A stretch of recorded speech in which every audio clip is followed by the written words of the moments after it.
I stand in my backyard reception, wedding dress catching the glow of string lights overhead. Everything is perfect: the weather, the flowers, Ethan's smile as he talks with his college friends by the makeshift dance floor. For once in my life, I've done something right. Mom approaches, wearing that specific smile I've seen 1,000 times. It's the one that doesn't reach her eyes, the one that precedes something unpleasant disguised as love. "Valerie, darling, you look beautiful." She smooths invisible wrinkles from my sleeve. "I need to tell you our little plan." Plan? My stomach tightens immediately. There shouldn't be any plans on my wedding day beyond what Ethan and I had arranged. We've decided to give the car to Tessa. Mom says it so casually, like she's commenting on the weather or complimenting the caterer. My brain stutters. What car? The Subaru, of course. She gestures across the yard where Ethan's parents stand near a sleek silver Subaru Outback, red ribbon still tied to the door handle. The $22,000 wedding gift they'd presented to us just hours ago. Tessa needs it more than newlyweds with 2 incomes. I glance past Mom's shoulder and spot my sister. Tessa stands 20 feet away in that shimmering silver gown that cost more than my first month's rent. She notices me looking, gives a little finger wave, and jingles what looks unmistakably like car keys. 120 guests laugh and dance around us, completely unaware of what's happening. "I don't understand," I say, though I do. I understand perfectly. It's just another Tuesday in the Anderson family. "Honey." Mom pats my arm. "Tessa's still building her career. You and Ethan are established. It's just a car. Don't make this a thing." The warning in her voice is clear as bells. Across the reception, my new husband notices my expression. Ethan excuses himself from his conversation and starts toward me, brow furrowed with concern. My stomach constricts painfully. It's that old familiar feeling, the same one I've had since childhood. The hollow ache of being overlooked, of being expected to sacrifice. I remember when I was 12, Mom telling me to give my bigger bedroom to Tessa. "You're older, you understand," she'd said. And I did understand, even then. I understood that Tessa's wants would always come before my needs. At 18, I worked 2 part-time jobs to buy a used Toyota with 120,000 miles on it. Meanwhile, my parents praised Tessa's academic achievements, never mentioning that her free time for studying came at the cost of my exhaustion.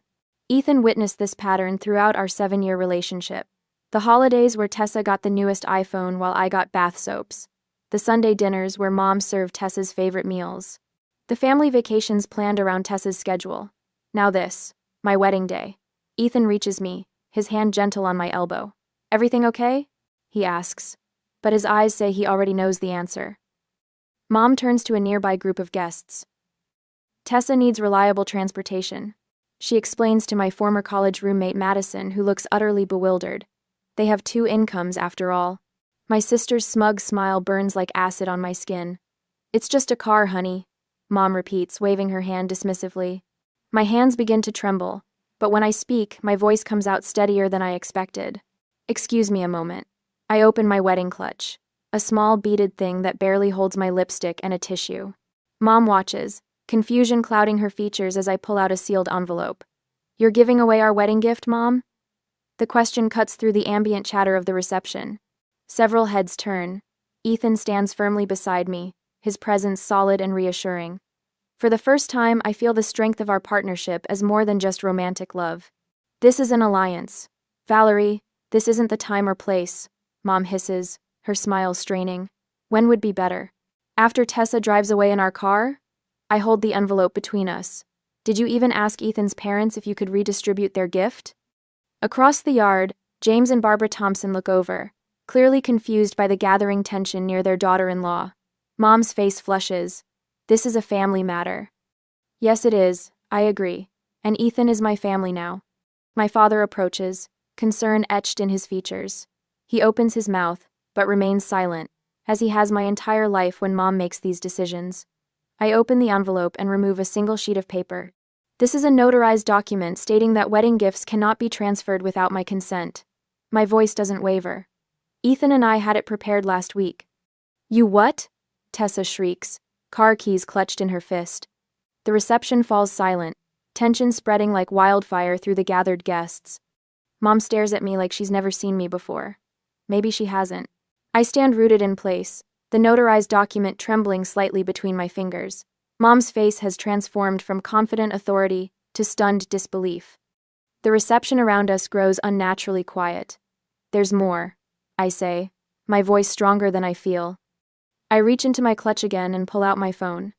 Tessa didn't just show up today expecting our car. Tessa takes a step backward, her silver dress catching the string lights.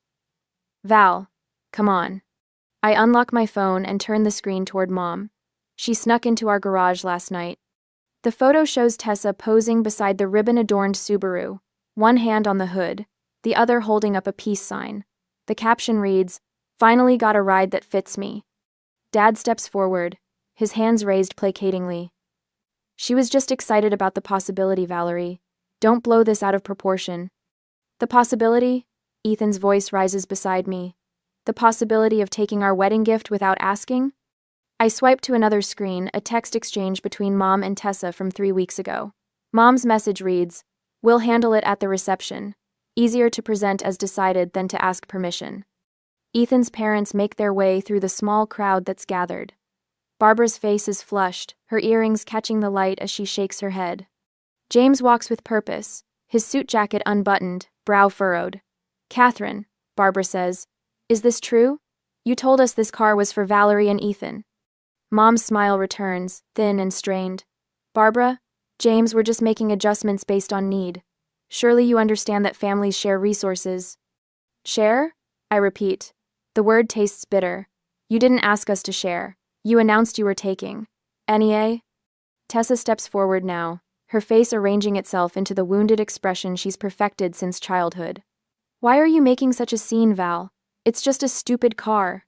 "If it's just a stupid car," Ethan says, his voice level, "then why do you need it so badly?" The whispered conflict has become a spectacle. Guests on the dance floor have stopped moving. The band's saxophone player holds his instrument mid-note, uncertain whether to continue. Mom leans in close, her perfume the same scent she's worn since I was a child suddenly cloying. "You're causing a scene over nothing. Think of the family shame." "Family shame," I repeat. The words unlock something in me. My therapist's voice echoes in my head. Patterns continue until decisively broken. For years I've nodded along to this truth while doing nothing about it. But standing here in white lace, I suddenly see with perfect clarity what my future holds if I back down again. This isn't about a car. It's about respect. It's about the life Ethan and I are building together. I remember our pre-wedding conversation, sitting on our living room floor, surrounded by half-packed moving boxes. "We need boundaries," Ethan had said, holding my hand. "Your family will keep taking until there's nothing left." I'd agreed then. Why is it so hard now? Because it's easier to surrender than to stand firm. Because I've built my entire identity around being the responsible one, the peacemaker, the daughter who understands. Tessa takes advantage of my momentary silence. "Mom's right. You're embarrassing yourself." "We're not running a charity, Tessa," Ethan says. His tone isn't unkind, just matter of fact. James steps forward and takes the notarized document from my hand. He reads it carefully, glasses perched on the end of his nose. "This appears legally binding to me," he says, handing it back. From the corner of my eye, I spot Madison discreetly holding up her phone, recording Mom's reaction. Our wedding planner moves among the guests, gently redirecting their attention toward the dessert table. Barbara places a steady hand on my shoulder. The weight of it surprises me, not heavy, but grounding. "Valerie, dear," she says, "what would you like to happen now?" Mom's eyes narrow. She would like to stop embarrassing us and behave like family. "No, Mom." The words come easily now. "I'm ending the tradition where Tessa gets whatever she wants, and I'm expected to smile about it." I pull a second envelope from my clutch, smaller, unmarked. This is a notice documenting unauthorized access to our property. Tessa entered our garage without permission to take photos with a car that doesn't belong to her. Dad steps between us. "This is a wedding, not a courtroom," he pleads, his voice cracking slightly. "Exactly," I reply. "So maybe we stop treating theft like love." The words hang in the air, true and painful and necessary. Mom's mouth opens and closes. For once, she has no ready response. I feel a hollow victory. My eyes burn with unshed tears, not from sadness, but from the sheer exhaustion of 31 years of this pattern, finally breaking. Ethan's arm encircles my waist. He turns toward the band, who still wait in suspended animation. "Play something," he says. The saxophone player nods, and a gentle melody fills the awkward silence. Ethan guides me away from my family, toward the dance floor. "You okay?" he whispers. "I'm not. But I will be. That car looks better on us anyway," I say, and the smile that breaks across his face is worth every uncomfortable moment. Behind us, I hear Tessa's voice rising again, but it sounds different now, distant, less powerful. Mom's hushed tones no longer carry the authority they once did. They're just voices now, not commandments. As Ethan and I move slowly across the dance floor, wedding guests gradually return to their conversations. The moment passes, but something fundamental has shifted. I catch Barbara's eye across the reception. She raises her champagne glass slightly, a silent toast. James stands beside her, nodding once, firmly. For the first time in my life, I've chosen my own path instead of the one laid out for me. The weight of expectation lifts slightly from my shoulders, and I stand taller in Ethan's arms as we reclaim our wedding day, one dance step at a time. 2 days later, I woke up to the ping of my phone. Not the gentle good morning text from Ethan I've grown accustomed to, but a barrage of notifications. My stomach tightens as I unlock the screen. Tessa's Facebook post glares up at me. "Some people love cars more than family. Praying for those who measure love in dollars instead of memories." The comments pour in beneath supportive friends, distant relatives, and of course, Mom, praying for those who forget where they came from. Family should always come first. Ethan stirs beside me. "What is it?" I turn the phone toward him. His jaw tightens as he scans the screen. "They're trying to rewrite history," I say, scrolling through more notifications. A family group text has erupted overnight, cousins and aunts expressing concern about my behavior at the wedding. "Aunt Deborah, Valerie, we're all worried about you. This isn't like you." Uncle Robert, "Wedding memories should be treasured, not ruined with petty arguments." Ethan takes the phone from my hand and sets it face down on the nightstand. "Let them talk. We know what happened." My phone buzzes again. Madison has sent a link to a GoFundMe page. The title makes my blood boil. "Left carless by betrayal. Help a sister start fresh." The description is worse. My sister and her husband decided on their wedding day that they needed a second car more than I needed my first. Help me overcome this family betrayal and get back on my feet. 2. "She's raised almost $400 already," I whisper. Ethan's laugh surprises me. "People are paying to be part of the drama." I refresh the page. A new donation appears, $15 from someone named Reality, with the comment, "Maybe get a job instead of a handout?" A startled laugh escapes me. The sound is foreign to my ears, almost rusty from disuse. When was the last time I laughed about anything involving Tessa or Mom? "We should just ignore all this," Ethan says, pulling me closer. "It's exactly what they want to drag us into their narrative." My phone rings. The wedding photographer, Linda. "Valerie? I wanted to give you a heads up. Your mother called asking me to delete some photos from the reception. Specifically, the ones showing your conversation by the gift table." My hand tightens around the phone. "And?" "I told her those photos belonged to you and Ethan. She wasn't happy." "Thank you for letting me know. I'll send everything to your secure cloud folder today, including the raw files." After we hang up, Ethan is already dressed and pulling out his laptop. "We need to document everything. Screenshots of all the posts, texts, and GoFundMe. Everything." I nod, finally understanding what's happening. This isn't just about a car. It's about the story they're trying to tell, one where I'm the villain, the ungrateful daughter who turned her back on family. Ethan pauses. "I think we should change the locks, just in case." "They wouldn't just walk into our house," I say, but even as the words leave my mouth, I know better. Boundaries have never existed in my family. "Better safe than sorry," Ethan says, already searching for locksmiths. The doorbell rings 3 hours later. Through the peephole, I see Mom and Dad standing on our porch, Mom clutching her purse with white knuckles. "They're here," I called to Ethan in the kitchen. He appears beside me, squeezing my shoulder. "Ready?" I take a deep breath and open the door. Mom's eyes are red-rimmed, tears threatening to spill. I can't believe my own daughter would humiliate me like this. Dad steps forward, hands spread in a placating gesture. "Your mother hasn't slept since the wedding, Valerie." "Neither have I reply, but for different reasons." They follow us into the living room. Mom perches on the edge of the sofa like she might flee at any moment. Dad stands behind her, hands on her shoulders. After everything we've done for you, Mom says, voice trembling. All the sacrifices, all the support. This is how you repay us? The familiar guilt rises in my throat, but something else rises faster clarity. What sacrifices, Mom? What support? My voice is calm, steadier than I've ever heard it. When I needed braces, you said we couldn't afford them, but Tessa got hers the same year. When I worked 2 jobs to pay for college, you co-signed Tessa's student loans. When I saved for 3 years to buy my first car, you gave Tessa money for a down payment on hers. Mom's mouth opens, then closes. When I got into Cornell but couldn't afford to go, you said sometimes we have to be practical.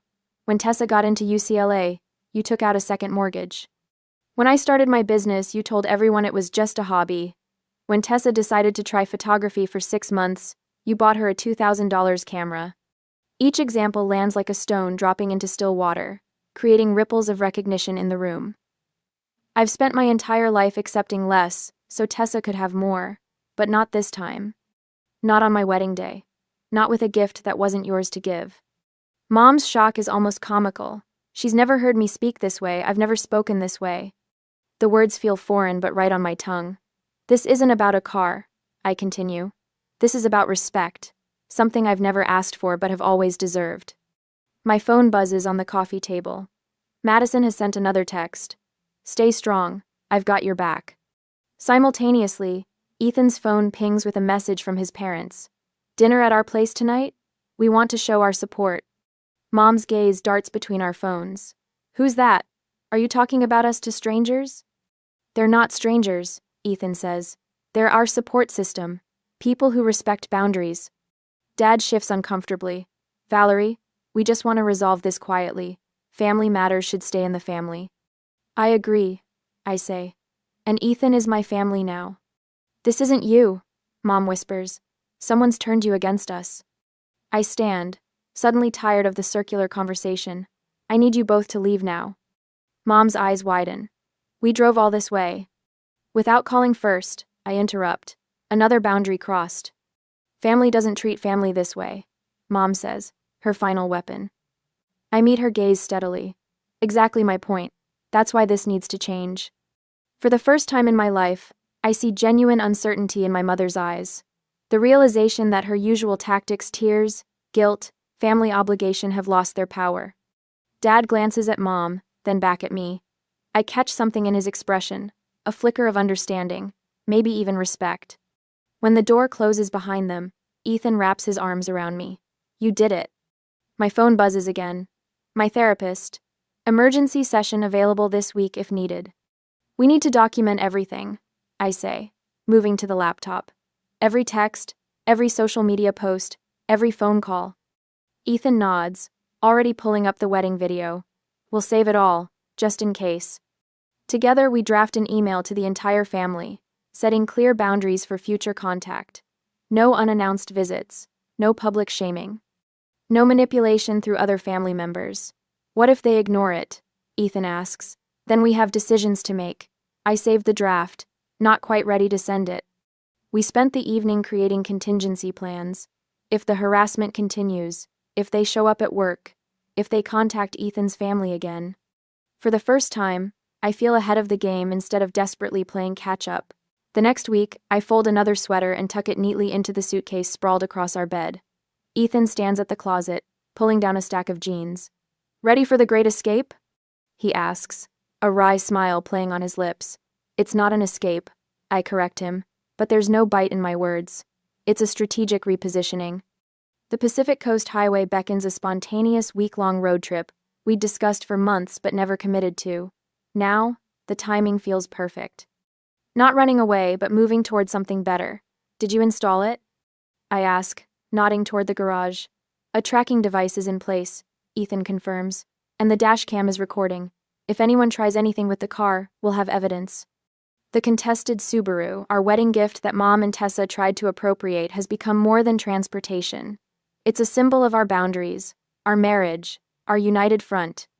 I never imagined my first major marital challenge would involve defending our property from my own family.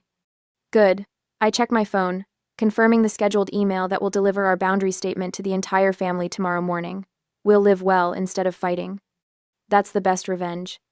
Ethan pauses, coming to stand beside me. Are you sure you want to do this? It feels like we're sneaking away. That's exactly what we're doing, I admit, touching his arm. But not because we're afraid. Because their emergency isn't our emergency. While Ethan finishes packing, I double-check our home security system. New cameras cover the front door and driveway. Locks changed 3 days ago. Mail forwarded to a P.O. box. It feels excessive, but Mom's escalating behavior has forced our hand. Do you think they'll notice we're gone before the email hits? Ethan asks. I glance at my phone. 3 missed calls from Mom already today. They'll notice, I say. But by then, we'll be watching the sunset from Big Sur. The doorbell rings. My spine stiffens. Ignore it, Ethan says, zipping the suitcase closed. The doorbell chimes again, followed by insistent knocking. My phone buzzes with a text from my coworker, Lisa. Your mom and sister are here at the design firm. They're asking for you. Should I tell them you called in sick today? My throat tightens. They're at my workplace. What? Ethan takes the phone, reading the message. That crosses a line. Another text arrives. Your mom is crying. Tessa's telling everyone you're destroying the family. I sink onto the bed, the room spinning slightly. Mom's turning on the waterworks for my coworkers. Ethan's face hardens. They think they can manipulate you through your job. Lisa sends a final message. Catherine just told my supervisor that you're having a nervous breakdown, and the family is concerned. Hot anger floods my veins, burning away the initial shock. She's trying to undermine my professional reputation now. While I call my supervisor to explain the situation, Ethan checks his own phone and swears under his breath. The GoFundMe, he says, showing me the screen. It's reached $3,000. Tessa's added a new update, claiming we've threatened legal action against her for speaking the truth about family abuse. The doorbell rings a third time. Ethan peeks through the blinds. It's your dad. My father's voice carries through the door. Valerie, please. Your mother might need medical attention from all this stress. You need to talk to her. Thanks for watching to like tier. I sent a quick email to HR documenting the workplace visit, attaching security camera screenshots Lisa forwarded showing Mom approaching my colleagues. My voice remains steady when I finally respond to my father. Dad, if Mom needs medical attention, call 911. Not me. She's your mother, he pleads. And I'm your daughter, I reply. But that doesn't make me responsible for her emotional manipulation. After he leaves, Ethan's phone pings with messages from an unknown number. Your wife is turning you against your family. Is that the kind of woman you want to spend your life with? Ethan blocks the number without responding. Ready to hit the road? I take one last look around our home, wondering what state it will be in when we return. Let's go. The Subaru purrs to life. As we pull away, I resist the urge to look back. Their emergency isn't my emergency. I repeat, as much for myself as for Ethan. 2 days later, at a coastal hotel with windows that frame the Pacific, Lisa sends more updates. Security cameras captured Tessa's entire workplace performance. The footage shows her knocking over a potted plant when my supervisor refused to give her my personal schedule. Your mom tried contacting my parents, Ethan says, hanging up his phone. Dad shut her down immediately, said he wasn't getting involved in manipulation tactics. The boundary email has done its work. 3 cousins have messaged to say they're questioning Catherine's version of events.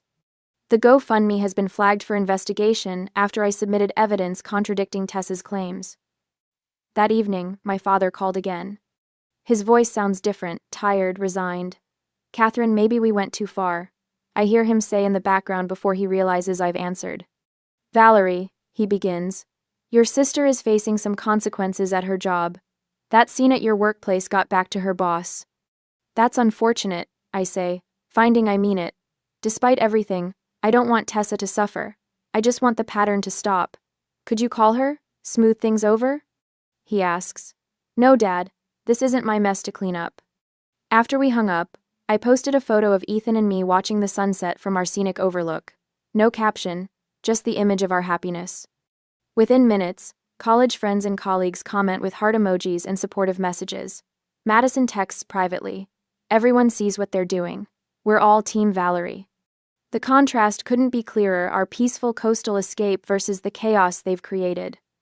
While they're scrambling to control the narrative, we're watching waves crash against cliffs, taking long walks on empty beaches, and discovering quaint bookstores in seaside towns. That night, an anonymous email arrives. I've seen this pattern for years.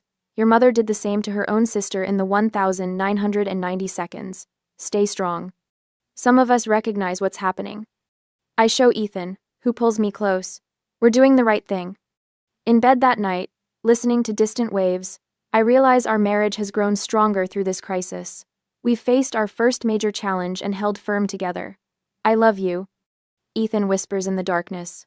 I love you too, I reply, feeling the weight of years lifting from my shoulders. My phone chimes with a notification. It's a social media update from Tessa, uncharacteristically brief. Family is complicated. For the first time, there's no accompanying comment from Mom.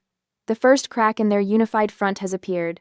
7 days later, my phone buzzes with another notification. Mother's voice crackles through the speaker, each sob perfectly timed for maximum effect. I'm your mother, Valerie. How could you abandon me like this? Her voice breaks in exactly the places it always has when she wants something. After everything I've done for you. I set the phone down on the kitchen counter. Ethan glances up from his coffee, eyebrows raised in silent questions. The usual? I say, sliding my finger across the screen to delete the message. Apparently, we're tearing the family apart by not answering calls. Ethan's phone lights up next. Family emergency gathering this Saturday, he reads. Your father sent this to everyone, says we need to come home immediately. A text arrives from my cousin Janet. You should really come. Your mom is beside herself. Whatever happened can be fixed. I've got one from your dad too. I show Ethan the message that appeared moments later. Valerie, I think you've misunderstood some things. Come Saturday and we can talk like adults. There's a video from Tessa, Ethan says, tilting his screen toward me. My sister stares into the camera, her expression solemn. Val, I just want to say I'm sorry if I hurt you. The rehearsed cadence is unmistakable. Mother's words coming through Tessa's mouth. Family should forgive each other. That's what Mom always says. I close my eyes and breathe deeply. The emergency is that their control is slipping. The messages don't stop. Aunt Linda calls Mother's concerning state. Uncle Robert emails about doing the right thing. My cousin Brad texts that blood is thicker than water. Each message carries the same undercurrent. Come back, apologize, restore the old order. Then Mother escalates. A formal letter arrives. Legal letterhead making it look important. She's threatening to contest your inheritance from Grandma. Ethan says, scanning the document. Says you're not of sound mind right now. My phone buzzes with texts from former high school friends. Heard you're going through some stuff. Your mom's worried sick about your mental health. Mother's newest Facebook post appears in my notifications. Sometimes the people we love change so dramatically, we don't recognize them anymore. Prayers for my eldest daughter during this difficult time. Tessa follows with her own post. When someone's personality changes completely, it's usually a cry for help. Family intervention might be the only answer. Tusi. The final blow comes when my cousin forwards an invitation to my parents' wedding anniversary party next month. In elegant script, come celebrate the healing of our family. It would be so easy, I whisper, staring at all the messages spread across our kitchen table. Just go, smile, pretend it never happened, make it all go away. Ethan sits beside me, his hand warm on mine. Would it, though? Would it really go away? Later that evening, Ethan looks up from his laptop. Do you think a complete cutoff is necessary? Maybe some limited contact with boundaries? The question catches me off guard. You're the one who said, I know. I support whatever you decide. He closes the laptop. These are still your parents, your sister. I replay Mother's tearful voice message in my mind. The familiar ache spreads through my chest, that childhood feeling of desperate responsibility. What if I'm overreacting? I whisper, voicing the fear that's been haunting me. What if this whole thing is just me being dramatic about a car? Ethan sits beside me on the couch. Let's think this through. Not from a place of anger or hurt, but clarity. We spend hours dissecting every manipulation, every guilt trip, every instance where I was expected to give while Tessa took. We map the patterns going back to childhood, the way Mother always positioned herself as the victim whenever her control was questioned. It's not about the car, I say finally, the realization settling into my bones. It never was. The next morning, I drafted a letter, not with rage or vindictiveness, but with a surgeon's precision. To my family, I write. After careful consideration, I am establishing these non-negotiable boundaries. The letter lays out clear terms: no unannounced visits, no gifts with strings attached, no social media posts about me without permission. Any violation will result in 6 months of no contact. Before any relationship can resume, family therapy will be required, with a therapist of my choosing. To leave no room for misinterpretation, I attach documentation. A timeline of incidents spanning 20 years, from the bedroom I was forced to surrender at 12 to the wedding day car incident. The wedding video showing Mother's manipulation attempt in full context. Letters from friends who witnessed the pattern over years. Financial records showing I've supported myself entirely since 19, while Tessa received ongoing assistance. A letter from my therapist, unnamed, explaining the dynamics of family scapegoating. With Ethan beside me at the DMV, we transfer the car registration solely into our names. We're not responding to the emergency summons. I tell Ethan, as we prepare to deliver our response. We do this on our terms. The package arrives at my parents' house on Thursday morning, 2 days before their planned emergency gathering. Copies simultaneously land in the mailboxes of every extended family member who had pressured us to reconcile. Mother calls within an hour, her voice shrill with shock. What is this? You can't possibly expect. Those are my terms, I say calmly. I'm not angry. I don't want revenge. I want peace. Tessa posts a mocking screenshot of my boundary letter on Instagram. By evening, she deleted it after multiple family members commented that her post proves my point. Uncle Robert calls, his tone subdued. I had no idea things were this bad, Valerie. Aunt Linda texts, we won't be attending the intervention on Saturday. The most surprising call comes from my father. I've been reading through your timeline, he says, his voice uncharacteristically quiet. There are things here I didn't see happening under my own roof. A long pause. We should have done better by you, Valerie. 2 days later, Mother leaves a voicemail, her voice smaller than I've ever heard it. I might have been unfair sometimes. I just wanted the best for both my girls. Ethan forwards me Tessa's latest Facebook rant. Must be nice when mom stops defending you after 30 years of always taking your side. The family emergency gathering is cancelled. The anniversary party invitations are revised without mention of family healing. The threatened legal action regarding my inheritance quietly disappears. 3 weeks pass without a single contact attempt, the longest silence in my adult life. On a clear Sunday morning, Ethan tosses me the keys to our Subaru. Where to? I slip behind the wheel, adjusting the mirror. The reflection shows a woman who finally recognizes herself. Anywhere, as long as it's forward. We drive along the coast, windows down. The car that once symbolized my family's control now carrying us toward freedom. The irony doesn't escape me. In losing a family that demanded my constant surrender, I've found myself. The road stretches ahead, endless with possibility. I stand in our garden, fingers deep in soil, planting rosemary beside the thyme.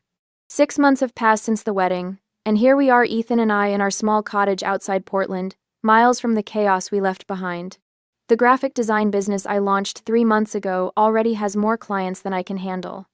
Our rescue dog, Pepper, lounges in a patch of sunlight nearby, her silver muzzle resting on crossed paws. The security system we installed after moving in rarely gets activated these days. Coffee's ready, Ethan calls from the kitchen window. Saturday morning coffee on the porch has become our ritual, along with evening walks with Pepper and Sunday pancakes where we compete to create the most ridiculous shapes. I brush dirt from my hands and breathe deeply. Our home smells of coffee, freshly turned earth, and peace, not the constant anxiety I grew up with. The mail arrives as I'm washing my hands. Ethan brings it in, sorting through bills and magazines before pausing at a pale blue envelope. It's from your mother, he says, hesitation in his voice. My chest tightens momentarily, but the feeling passes quickly. Let me see. Inside is a card with flowers on the front. My mother's handwriting fills the interior. We miss you. Family should forgive. I read it once, smile faintly, then tear it neatly in half. The same dismissive phrase she used at the wedding, but my response couldn't be more different. No rage burns in my stomach. No tears threaten to spill. Just quiet certainty. On our mantel sits a framed wedding photo, the moment of confrontation captured perfectly. Mom's shocked face, Ethan standing beside me, the envelope in my trembling hand. A year ago, that picture would have filled me with shame. Now it reminds me of the day I finally stood up. "You okay?" Ethan asks, watching me drop the torn card into the recycling bin. "Better than okay," I answered truthfully. The woman who spent 30 years being the responsible daughter, the perpetual fixer, the family peacekeeper, she's gone. In her place stands someone who recognizes her worth beyond usefulness to others. I've found more healing through deliberate living than through any therapy sessions. Boundaries don't break families. They define them. Later that evening, we celebrate what we jokingly call our boundary anniversary, with takeout from our favorite Thai place. Ethan raises his glass in a toast. "To freedom," he says. "To peace," I add. Our new friends Jamie and Mark join us for dessert. These friendships, built on mutual respect, feel refreshingly uncomplicated. Without family drama draining my energy, my career has flourished too. The occasional pangs of loss still come birthdays, holidays, but they no longer control me. "You know what I've noticed," Ethan says as our friends leave. "You stand taller now." Last week, a coworker confided in me about her manipulative sister. I shared my experience without bitterness, recommended resources that helped me, and watched understanding dawn in her eyes. I've started contributing anonymously to an online support group for others breaking generational patterns. It feels like purpose blooming from pain. The next evening, we drove along the Pacific coast in the same car that sparked so much conflict. Now it represents freedom rather than betrayal. I roll down the windows, letting salt air fill my lungs. I used to think home was where I grew up. I tell Ethan as we watch waves crash against rocks below.